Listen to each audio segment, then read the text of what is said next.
Some years ago, I went to a seminar given by Rose Sweet, and I think some of you may know her, some of you may have heard her. If I understand correctly, she has spoken here in the years since. But in the seminar that I had the privilege to attend, she said that human happiness comes from four places. She said the first one is human happiness comes from possessions. And anyone who remembers what it's like to be 4 years old on Christmas morning knows that. You remember realizing there's a box under the tree. It has my name on it. And we still feel that way. You get an email, your order has been delivered. We're like, yay! She said the second place that human happiness comes from is accomplishments. And I remember being a kindergartner, and my paper would come back from the teacher. There's a sticker in the upper right-hand corner.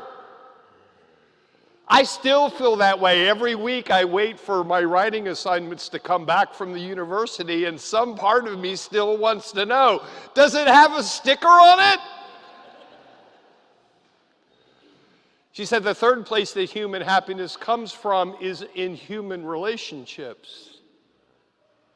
And anyone who has met the love of their life, who has met someone that they can look at and say, I am who I am. I am more fully and authentically who I am because I share life with you, knows how profoundly happy human relationships can make us. But Rose Sweet said the fourth thing that brings us happiness is God. And in fact, of those four things, God is the only cause of human happiness that can actually fill our hearts. And that's one of the reasons why the gospel says today that it is exceedingly difficult for a rich person to enter into heaven. Because the risk of affluence, and understand, I'm not just talking about a lot of money. Many people are affluent in many different ways, but they begin to believe that their hearts are full because of their possessions, or because of their accomplishments, or because of their human relationships. And one of the great risks of this is the fact that I'm not sure that there's any soul who arrives at that conclusion while on earth and then arrives in the world to come and realizes that everything I have ever owned, everything that I have ever accomplished, every human relationship that I ever had will return to the dust from which it was made.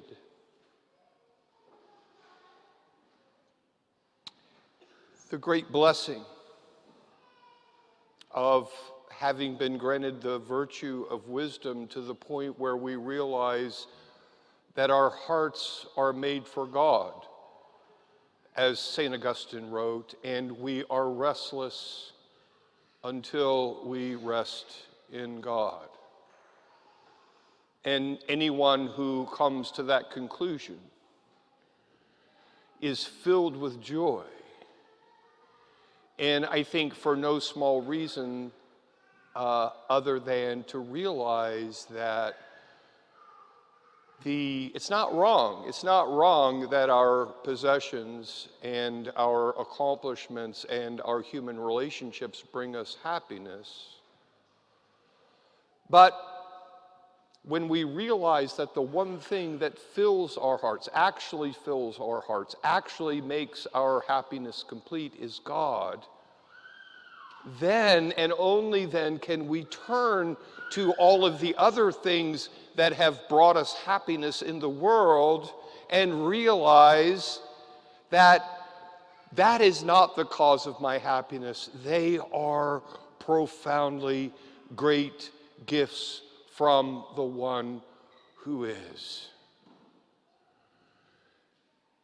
And in that moment, we stop trying to force our happiness. We stop trying to force our possessions, and our accomplishments and our relationships to fill our hearts. We stop demanding that they do something that they simply cannot do. And how many poor souls do we know who are still laboring every day thinking, well, if I just had a little bit more, or if I just got a little bit more done, or if I just had better relationships, if I just had a better marriage, or if I were a better parent, then I would be completely happy. And they get stuck in a miserable cycle of striving and striving and striving and striving and striving. And I pray every day that those souls come to the realization of the true source of their happiness, so that their frustration and despair is not made permanent in eternity. And so I want to say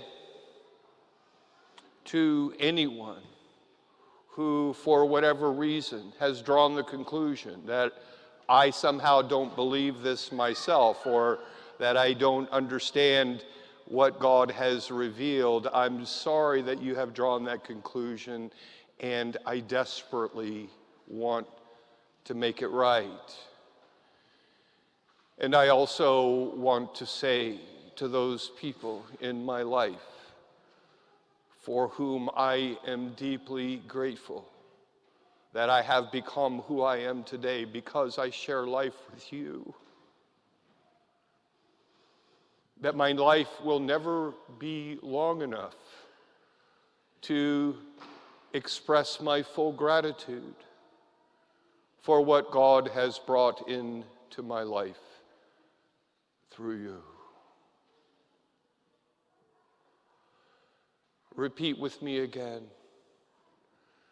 Jesus, I know that you love me. Jesus, I know that you died to save me. Jesus, I know that you're with me now to enlighten me, to strengthen me, and to set me free in a way that I have never been free before.